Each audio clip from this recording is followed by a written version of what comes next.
పాపికొండల పర్యటనలో భాగంగా సుమారు 89 మంది ప్రయాణికులతో గోదావరిలో ప్రయాణిస్తున్న బోటు సాంకేతిక సమస్యలు తలెత్తడంతో నది మధ్యలోనే బోటును నిర్వాహకులు నిలిపివేశారు. హుటాహుటీన కంట్రోల్ రూమ్కు సమాచారం అందించడంతో అధికారులు అప్రమత్తమయ్యారు. సంఘటనా స్థలానికి చేరుకున్న అధికారులు వేరొక బోటును పంపించి ప్రయాణికులను సురక్షితంగా ఒడ్డుకు చేర్చారు. దేవీపట్నం పాత పోలీస్ స్టేషన్ సమీపంలో జరిగిన ఈ సంఘటనలో బోటులో ఉన్నవారంతా భయంతో కేకలు వేయడంతో బోటు నిర్వాహకులు అప్రమత్తం అయ్యారు.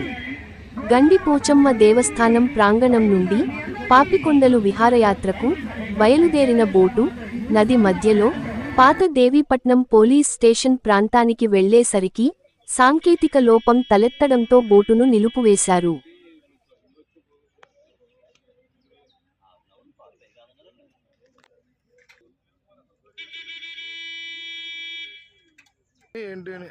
స్వామి గారు చెప్తారా?